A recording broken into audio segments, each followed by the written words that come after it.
देखिए, mass movement का मतलब होता है कोई भी अर्थ का मटेरियल जो होता है, अर्थ सरफेस पे एक अर्थ मटेरियल का अपनी जगह से दूसरी जगह ट्रांसफर हो जाना, स्लाइड हो जाना। ठीक है, इसको हम मास मूवमेंट बोलते हैं। सबसे बड़ी बात जो यहाँ पे समझने वाली है, क्योंकि हम अभी जो चैप्टर पढ़ रहे हैं जियोमॉर्फिक प्रोसेस पढ़ रहे हैं, इसमें हमने वेदरिंग पढ़ा, इरोजन भी पढ़ा, एक्सोजेनिक प्रोसेसेस। यहाँ पे जो समझने वाली जरूरी बात है वो ये है कि मास मूवमेंट में एक्सोजेनिक प्रोसेसेस का कोई रोल नहीं होता, वेदरिंग और इरोजन का कोई खास रोल नहीं होता। वो एड जरूर करते हैं मास मूवमेंट में, लेकिन अगर वो ना भी हो तो भी मास मूवमेंट हो सकती है। क्यों? उनके पीछे जो ड्राइविंग मेन फोर्स, जो ड्राइविंग फोर्स होती है वो ग्रेविटी होती है। मास मूवमेंट के पीछे ड्राइविंग फोर्स जो है वो ग्रेविटी होती है। वेदरिंग, इरोजन या और भी जो एक्सोजेनिक प्रोसेसेस हैं वो एड कर सकते हैं। They can act as secondary force but they are not the main force, primary force. ठीक है, प्राइमरी फोर्स ग्रेविटी ही रहेगी। ठीक है, तो इसको हम एनसीईआरटी क्या बोलती है वो पढ़ते हैं। चैप्टर 6 है geomorphic processes, class 11 NCERT. Topic का नाम है mass movements and this is Ankur Kaushik and you are welcome on our channel UPSC accessible. ठीक है, चलिए स्टार्ट करते हैं। दीज मूवमेंट्स मतलब mass movements transfer the mass of rock debris down the slopes under the direct influence of gravity. यहाँ पे term आ गई, हमारी पहली टर्म आ गई डेब्री। डेब्री का मतलब आप सब लोगों को पता होगा, नहीं पता तो बता रहा हूँ। डेब्री का मतलब बेसिकली कचरा, कूड़ा कह सकते हैं, लेकिन यहाँ पे इसका जो मतलब होता है वो छोटे छोटे टुकड़े होता है। रॉक फ्रेगमेंट हुआ, छोटे छोटे टुकड़े बच गए। पूरे का पूरा पहाड़ फ्रेगमेंट हुआ, छोटे टुकड़े बच गए। तो रॉक्स के टुकड़े, ये मूवमेंट जो है, these movements transfer mass of rock debris. Rocks के टुकड़े, छोटे भी हो सकते हैं, बड़े भी हो सकते हैं, उनका ट्रांसफर जब होता है उसको हम मास मूवमेंट कहते हैं। कैसा transfer? Down the slopes, slope से नीचे की तरफ। ये हमारा स्लोप है, यहां से पूरा का पूरा ये हिस्सा नीचे आ गया। ठीक है, ये पूरा का पूरा हिस्सा नीचे आ गया, आगे आगे आगे आगे आगे आगे ऐसे करके नीचे आ रहा है। ठीक है, इसको हम down the slope under the direct influence of gravity. Again मैंने आपको बताया था कि इसके पीछे जो मेन ड्राइविंग फोर्स है वो ग्रेविटी है। ग्रेविटी ही डायरेक्ट इन्फ्लुएंस होता है, उसी से मास होती है। ठीक है, आगे पढ़ते हैं क्या कहता है। इट मीन्स, इसका मतलब, that means air, water and ice do not carry debris with them from one place to another. इसका मतलब एयर, वाटर और आइस, मतलब जो हमारे जियोमॉर्फिक एजेंट्स हैं, एक्सोजेनिक जियोमॉर्फिक एजेंट्स हैं, वो एयर, वाटर और आइस हैं, वो डेब्री को कैरी नहीं करते, ग्रेविटी कैरी करती है डेब्री को। ठीक है, but on the other hand debris में carry with it air, water and ice. Again, मानो कभी आपने देखा, मास मूवमेंट देखा, तो रॉक से मिट्टी नीचे आया, ठीक है, आ गया, लेकिन उसके साथ पानी, हवा और आइस भी आ सकता है। लेकिन इसका मतलब ये नहीं है कि पानी, हवा और आइस की वजह से वो मिट्टी नीचे आई है, नहीं। वो रॉक्स या मिट्टी नीचे आए, लैंड सरफेस नीचे आया है ग्रेविटी की वजह से, उसके साथ एयर, वाटर और आइस भी आ सकता है। ठीक है, समझ आ गया यहां तक? Next, mass movements of mass में range from slow to rapid. अब वो जो मूवमेंट हो रही है मास की, वो स्लो टू रैपिड हो सकती है, उसकी स्पीड कुछ भी हो सकती है। ठीक है, कितना उस पर फोर्स लगा डिपेंड करता है, उस पर कितना ग्रेविटेशनल फोर्स लग रही है, वो तो खैर पता ही होगा कितनी लग रही है, लेकिन उसका रेजिस्टेंस कितना है, खुद का रेजिस्टेंस जो होता है। अगर रेजिस्टेंस ज्यादा है तो धीरे धीरे आएगी या हिले भी ना। अगर रेजिस्टेंस एकदम से टूट गया, इलास्टिसिटी खत्म हो गई, तो बहुत जल्दी भी नीचे आ सकती है। उसी के हिसाब से उसकी स्पीड डिपेंड करती है, कितनी उसकी स्पीड होगी, स्लो टू फास्ट, रैपिड। अब वो affecting shallow to deep columns of materials. अब उसी के ऊपर कितना मास नीचे आएगा, मानिए रॉक डेब्रिस है, पत्थर के टुकड़े हैं, उनमें से कितने नीचे आ रहे हैं वो भी डिपेंड उसी पे करता है, उसकी स्पीड पे, है ना। कितनी फोर्स लग रही है उसी पे डिपेंड करता है। कहने का मतलब मास मूवमेंट जो है वो अलग अलग स्पीड से हो सकती है और अलग अलग वॉल्यूम में हो सकती है। कम वॉल्यूम की मास मूवमेंट भी हो सकती है, ज्यादा वॉल्यूम की मास मूवमेंट भी हो सकती है, कम स्पीड से भी हो सकती है, ज्यादा स्पीड से भी हो सकती है। ठीक है, स्पीड के ऊपर हमने इसको डिफाइन किया है, मटेरियल इंक्लूड क्रीप। क्रीप का मतलब होता है, देखो क्रीप का मतलब तो आपको पता ही, रेंगना कह सकते हैं। तो बहुत धीरे धीरे जो मास मूवमेंट होती है, 1 इंच हो गई एक दिन में, 2 इंच दिन में 2 इंच हो गई, उसको हम क्रीप बोलते हैं। ठीक है, इसका एग्जांपल मैं आपको बता देता हूँ। कई बार क्या होता है, गांव वगैरह में आप देखो, जहाँ पे मिट्टी वगैरह होती है और या स्लोप पे कोई खंबा लगा होगा, अगर मान लीजिए कोई थोड़ा बहुत स्लोप है, थोड़ा बहुत स्लोप है इस तरीके से, यहाँ पे पोल लगा हुआ है और यहाँ पे मास मूवमेंट हो रही है, बहुत हल्की मास मूवमेंट, क्रीप जिसको बोल देते हैं। तो थोड़े टाइम बाद, 2-4 दिन बाद आप देखोगे कि खंबा ना हल्का सा टेढ़ा हो गया है, इस तरीके से अपनी जगह से आगे खिसक जाएगा। ठीक है, तो ये हमें पता नहीं चलता, इतनी धीरे मास मूवमेंट होती है, पता क्या चला खंबा टेढ़ा हुआ उसकी वजह से, या कोई और जो फीचर्स, कोई पत्थर मान लीजिए पहले यहाँ पे था, वो थोड़े टाइम बाद यहाँ पे आ गया, तब हमें पता चलता है। तो क्रीप बहुत ही स्लो मूवमेंट होती है। क्रीप से थोड़ा सा फास्ट मूवमेंट जो होती है फ्लो बोलते हैं, मतलब है ये भी स्लो, लेकिन हम नोटिस कर सकते हैं कि आता हुआ दिख रहा है कुछ, कि पत्थर धीरे धीरे धीरे नीचे आ रहे हैं, उसको फ्लो बोलेंगे। स्लाइड आपको पता ही है, धड़ाम गिर गया, ठीक है, स्लाइड हो गया, एकदम स्लाइड होकर पत्थर आते हैं, वो तो पता ही है। उसके बाद फॉल, फॉल में तो कुछ बताने की जरूरत नहीं, सब पे चढ़ जाओ, है ना। पत्थर अभी खड़ा हुआ है, एकदम से उसका रेजिस्टेंस खत्म हुआ, ग्रेविटी अपना काम करे, तुरंत एकदम नीचे आ गया सब कुछ, बहुत सारे पत्थर, उसको फॉल बोलते हैं। ये सडन मूवमेंट होती है एकदम, ठीक है। तो यहां तक ये खत्म हो गया, खत्म नहीं हुआ बेसिकली, एक पार्ट खत्म हो गया इस पैराग्राफ का। इसी पैराग्राफ के नेक्स्ट पार्ट की तरफ मूव करते हैं, पढ़ते हैं हम आगे ये वेदरिंग के बारे में क्या बोल रहा है, ठीक है।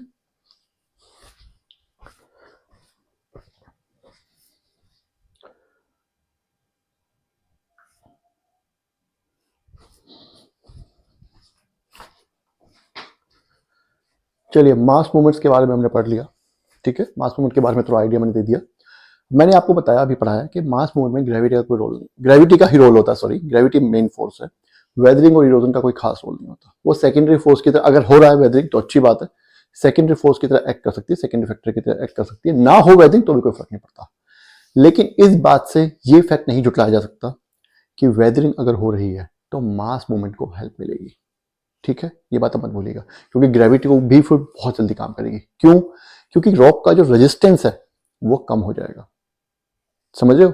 जो उसके ऊपर स्ट्रेस है वो ज्यादा पड़ेगी, ग्रेविटी है तो स्ट्रेस ज्यादा पड़ेगी, तो जल्दी से उसका रेजिस्टेंस कम होगा, जिसने उसकी पकड़ बना रखी है अर्थ के सरफेस पे वो कम हो जाएगी, वो जल्दी से नीचे आएगा, ठीक है। बहुत ही सिंपल सी बात है, इसको हम एक बात पढ़ते हैं, एनसीईआरटी क्या बोलती है। Gravity exerts its force on all matters. Gravity अपना जो फोर्स है वो सभी मैटर्स पर लगाती है, ठीक है। हमारी बात नहीं कर रहा है वो रॉक्स की बात कर रहा है यहाँ पे। Both bedrock and products of weathering, bedrock पे भी और प्रोडक्ट्स ऑफ वेदरिंग पे भी। मतलब सपोज कीजिए दो पत्थर रखे हुए हैं, ठीक है, और उनके बीच में मट्टी फंस गई है, उन भाई दो पत्थर मान लीजिए, दो पत्थर मतलब ये ब्लॉक्स है यहाँ पर, ठीक है। तो इनके ऊपर का जो मटेरियल, जो सरफेस है वो तो वेदर हो गया है, वो मिट्टी बन गया है, समझ गए। नीचे वाला बेडरॉक ऐसा कैसे ही है, इसको बेडरॉक किसी को तो बोलते हैं। तो कह रहे ग्रेविटी जो फोर्स लगाएगी वो सिर्फ इन रॉक्स पे नहीं लगाएगी, इस वेदर मटेरियल पे भी लगाएगी, सब पे फोर्स लगाएगी ग्रेविटी, समझ रहे हो, इस वेदर मटेरियल पे लगाएगी। इससे क्या प्रूफ होता है? इससे प्रूफ ये होता है कि जब ग्रेविटी वेदर मटेरियल पे भी फोर्स लगा रही है तो जब मास मूवमेंट होगी तो वेदर मटेरियल भी नीचे आएगा। तो हमें क्या लगेगा? हमें लगेगा कि वेदरिंग हुई इसलिए मास मूवमेंट हो रही है, लेकिन ऐसा है नहीं। वेदरिंग नहीं होती तब भी मास मूवमेंट होती, क्योंकि ग्रेविटी अपना काम कर रही है। अगेन वही बात कि एयर वाटर की वजह से स्लाइड नहीं होता, मास मूवमेंट नहीं होती, लेकिन जब मास मूवमेंट होती है तो एयर और वाटर और जो आइस है वो नीचे आ जाएगा साथ में। तो इसी तरीके से जब मास मूवमेंट होगी, ये सब नीचे अगर खिसकेगा तो इसके साथ वेदर मटेरियल भी आ जाएगा, लेकिन वेदरिंग से इस पर मास मूवमेंट को फर्क नहीं पड़ने वाला, ठीक है। वेदरिंग में पहले ही बताया था मैंने, वेदरिंग में ट्रांसफर ऑफ मटेरियल नहीं होता है, वो इरोजन में होता है, वो भी आगे पढ़ेंगे। इरोजन और मास मूवमेंट में डिफरेंस ये है कि इरोजन जो होगा, अगर ये वेदर मटेरियल ऊपर का एक्सोजेनिक जो एजेंट्स, हमारे जियोमॉर्फिक एजेंट जो एयर वाटर आइस, उनकी वजह से वेदर मटेरियल कहीं और चला गया तो उसको इरोजन बोलेंगे। उसमें अनवेदर मटेरियल नहीं जाता, बेडरॉक नहीं जाएगा इरोजन में। On the other hand mass movement में वेदर और अनवेदर मटेरियल नीचे आ जाएगा तुरंत, ठीक है। और इरोजन में क्या होगा? इरोजन में सिर्फ वेदर मटेरियल आगे ट्रांसपोर्ट होगा, समझिए। चलिए आगे बढ़ते हैं। क्योंकि ग्रेविटी जो बेडरॉक और प्रोडक्ट्स ऑफ वेदरिंग दोनों पे एक्सर्ट कर रही है फोर्स, इसका मतलब ये है weathering is not a prerequisite for mass movement, दो इट एड्स मास मूवमेंट। तो इसका मतलब ये है कि वेदरिंग जो है वो एड तो कर सकती है मास मूवमेंट्स को, हेल्प कर सकती है मास मूवमेंट में, लेकिन हेल्प तो करेगी ना, ये वेदर मटेरियल है तो ऑब्वियस सी बात है इसकी ग्रिप कमजोर हो गई।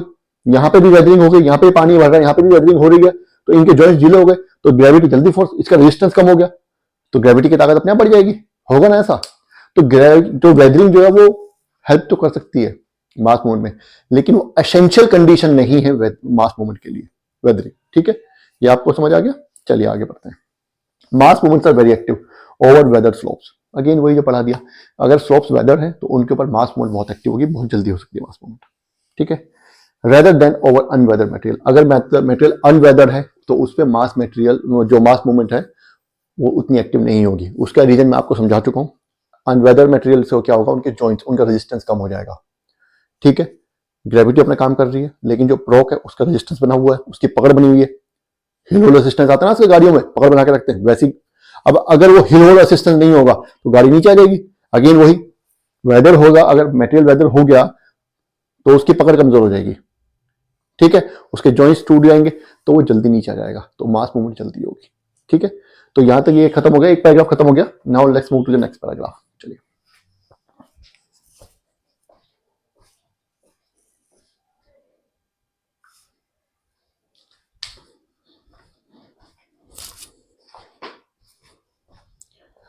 चलिए आगे की कहानी स्टार्ट करते हैं मास मूवमेंट्स के बारे में। Mass movements are aided by gravity. Mass movements gravity की वजह से होती है, पता ही हमें। एंड नो जियोमॉर्फिक एजेंट्स, कौन कौन से, like running water, glacier, wind, waves and currents participate in the process of mass movements. ये फिर बोल रहा है कि मास मूवमेंट जो है ग्रेविटी की वजह से होती है, कोई भी जियोमॉर्फिक एजेंट इसमें पार्टिसिपेट नहीं करता।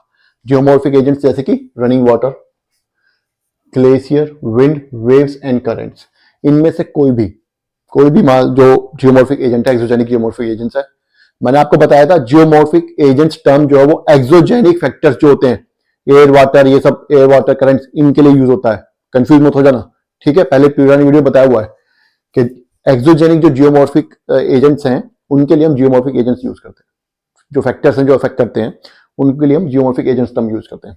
तो जियोमॉर्फिक एजेंट्स जो हैं, running water, glaciers, wind, waves, current, ये कोई पार्टिसिपेट नहीं करते हैं, सिर्फ ग्रेविटी पार्टिसिपेट करते हैं। ये हेल्प कर सकते हैं थोड़ा बहुत, लेकिन अगर वेदर मटेरियल वेदर होगा तो ग्रेविटी थोड़ा और ज्यादा इफेक्टिव हो जाएगी, बस इतना होता है, एड कर देते हैं, उससे ज्यादा कुछ नहीं। सेकेंडरी फोर्स की तरह एक्ट कर सकते हैं, प्राइमरी फोर्स ग्रेविटी ही है। ठीक है, next line, in the process of mass movements, in the process of mass movement के प्रोसेस में कोई एड नहीं करते। नेक्स्ट लाइन क्या करा है, that means mass movements do not come under erosion. अब वही बात आ गई ना, क्वेश्चन वही क्वेश्चन आ गया क्या, कि जब मास मूवमेंट में मटेरियल का ट्रांसफर हो रहा है एक प्लेस की दूसरी जगह, तो उसको इरोजन बोलना चाहिए, है ना। लेकिन हम उसको इरोजन क्यों नहीं बोल रहे, हम उसको मास मूवमेंट क्यों बोल रहे हैं। अगेन वही, क्योंकि इरोजन जो होता है, इरोजन ग्रेविटी की वजह से नहीं होता। ग्रेविटी का भी रोल होता है, इरोजन भाई स्लोप से नीचे तो तभी आएगा ना जब ग्रेविटी होगी। ठीक है, लेकिन उसमें प्राइमरी रोल जो होता है जियोमॉर्फिक एजेंट्स का होता है, जो मेटल को जो कट करते हैं, वेदर मटेरियल को जो ट्रांसपोर्ट करने में जो मेन रीजन होता है वो geomorphic agents, water, air, wind, इन सब का होता है। ठीक है, अब वो वेदर मटेरियल जो इरोज मटेरियल है उसको जियोमॉर्फिक एजेंट्स कहां लेकर के जाएंगे, ये ग्रेविटी तय करती है। भाई यहां पे रॉक पड़ा हुआ है, इसकी वेदरिंग हो गई, अब क्या होगा, पानी लेकर के इसको आगे चलेगा। ठीक है, पानी नहीं होता तो आगे नहीं जाता, विंड नहीं होती तो आगे नहीं जाती। ठीक है, लेकिन पानी लेकर के कहां जाएगा, नीचे, ग्रेविटी, है ना। तो इरोजन में जो मेन जो प्राइमरी फोर्सेस हैं वो क्या है, वो एक्सोजेनिक फोर्सेस हैं, एक्सोजेनिक एजेंट्स हैं, जियोमॉर्फिक एजेंट्स हैं, विंड, वाटर हमारा और आइस। लेकिन मास मूवमेंट में जो प्राइमरी फोर्स है वो हमारी ग्रेविटी है। ये ध्यान रखना है, ये फर्क है इरोजन और मास मूवमेंट में। ठीक है, तो वही mass movement do not come under erosion, though there is shift of materials, shift तो हो रही है मटेरियल्स की, लेकिन mass movement do not come under erosion. क्यों, because shift is aided by gravity. वो शिफ्ट जो हो रही है ग्रेविटी की वजह से हो रही है, not geomorphic agents. From one place to another, एक प्लेस से दूसरी जगह जो शिफ्ट हो रही है वो ग्रेविटी की वजह से हो रही है, जियोमॉर्फिक एजेंट्स की वजह से नहीं हो रही है। यही डिफरेंस है इरोजन और मास मूवमेंट में। क्या, एक बार फिर से बता रहा हूं, इरोजन में जो शिफ्ट होता है, ट्रांसपोर्ट ऑफ मटेरियल जो होता है वो बिकॉज ऑफ जियोमॉर्फिक एजेंट्स होता है। ग्रेविटी सेकेंडरी, ग्रेविटी में भी सेकेंडरी रीजन। ठीक है, on the other hand mass movements में the primary reason is gravity, geomorphic agents play no role, but when they weather the material they can aid the process. समझ आ गया, चलिए आगे बढ़ते हैं। Last paragraph, materials over slopes have their own resistance to disturbing forces and will yield only when force is greater than shearing is resistance of the materials। बता चुका हूं पहले, मैं फिर से बता रहा हूं आपको। कोई भी मटेरियल हो, स्लोप पे पत्थर रखा हुआ है, ठीक है, वो हिलेगा नहीं अपनी जगह से, आप उसको धक्का दोगे तब भी नहीं हिलेगा। रील्स देखते हैं ना कि वहां साउथ इंडिया में कहीं पे एक पत्थर बहुत बड़ा रखा हुआ है, वो सिर्फ उसका सिर्फ एक पोर्शन टच हुआ है, हो रहा है लैंड से, लेकिन फिर भी वो हिलता नहीं है। क्यों, उसका रेजिस्टेंस इतना मजबूत है। जिस दिन ग्रेविटी जो पावर है वो रेजिस्टेंस से ज्यादा हो जाएगी, या वो रेजिस्टेंस कम हो जाएगा, ग्रेविटेशनल जो फोर्स उस पर लग रही है, उस दिन वो अपनी जगह से हिल जाएगा। समझ रहे हैं? या हम कोई धक्का दे दे, समझ रहे हो, या उसका वेदरिंग हो जाए इस तरीके से कि उसकी जो रेजिस्टेंस है वो कम हो जाए, तो भी वो नीचे लुढ़क जाएगा। तो वही ये कह रहा है कि रॉक्स जो है, जो स्लोप पे रॉक्स जो या मटेरियल होता है, उसका अपना एक रेजिस्टेंस होता है, और वो रेजिस्टेंस जब तक ग्रेविटी से ज्यादा है, ग्रेविटेशनल फोर्स जो उस पर लगे, यानी नीचे से अर्थ पुल कर रही है उसे नीचे, जब तक वो रेजिस्टेंस उससे ज्यादा है तब तक वो अपनी जगह से नहीं हिलेगा। जिस दिन वो रेजिस्टेंस फोर्स जो कम हो गई उस ग्रेविटेशनल फोर्स से, या जो भी उस पर स्ट्रेस लग रही है, उस दिन वो अपनी जगह से हिल जाएगा, वो नीचे आ जाएगा, मास मूवमेंट हो जाएगी। ठीक है, तो ये यहां तक की कहानी थी। इसी पैराग्राफ का सेकंड पार्ट है, ये बता रहा है कौन कौन सी कंडीशन जो फेवर करती हैं मास मूवमेंट्स को, उसके बारे में एक बार देख लेते हैं।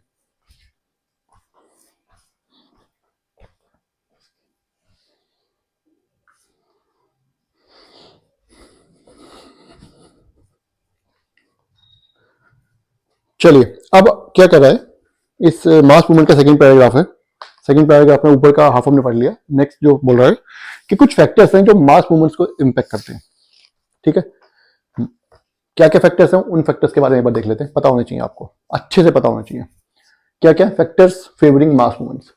फेवरिंग मास मूवमेंट्स, सबसे पहला है वीक अनकॉन्सोलिडेटेड मटेरियल्स। यार ये तो अंडरस्टूड सी बात है, अगर मैटर जो है वो रॉक्स जो है कॉन्सोलिडेटेड होंगे, टफ हो चुके हैं, रिजिड हो चुके हैं, तो उनको ग्रेविटी जल्दी नहीं हिला पाएगी। अगर वो अनकॉन्सोलिडेटेड है, मतलब टूटे फूटे बिखरे पड़े हैं, जितनी ज्यादा टूट फूट होगी, जितने ज्यादा वेदर होंगे, जितने ज्यादा अनकॉन्सोलिडेटेड होंगे, उतनी जल्दी उनको ग्रेविटी उन पर काम कर सकती है, ग्रेविटेशनल फोर्स उन पर बढ़ जाएगी। ठीक है, मतलब उनका रेजिस्टेंस खुद का कम हो जाएगा। It's all about balance between resistance of the material and gravity. ठीक है, दोनों में रस्सा कसी चल रही है, टग ऑफ वार चल रही है, इधर रेजिस्टेंस है, इधर ग्रेविटी है। जो हल्का पड़ेगा, जब तक जो नहीं, जब तक दोनों बराबर हैं तो ऐसे रोक अटका रहेगा। जैसे रेजिस्टेंस कम होगा, ग्रेविटी उसको नीचे खींचेगी। बस इतना है और कुछ भी नहीं है। यही है पूरा मास मूवमेंट का लॉजिक, इसके अलावा कुछ भी नहीं है। ठीक है, चलिए नेक्स्ट हमारा बोल रहा है थिनली बेडेड रॉक्स। रॉक्स जो है उनकी लेयर बहुत पतली है, तो भी उनका रेजिस्टेंस कम हो जाता है। क्यों? क्योंकि जब रॉक्स होंगे, मान लीजिए 3 रॉक्स रखे हुए हैं, तो इन पे ग्रेविटी लग रही है, ठीक है, इनका रेजिस्टेंस एक लिमिट तक होगा। लेकिन अगर मानो इनके ऊपर एक के ऊपर एक रॉक लग जाए, बहुत सारे रॉक्स रखे हुए हैं, तो इनका स्ट्रेस बढ़ जाएगी, नीचे वाले रॉक के ऊपर स्ट्रेस बढ़ जाएगी कि नहीं बढ़ जाएगी, तो इसको हिलाना बहुत मुश्किल हो जाएगा।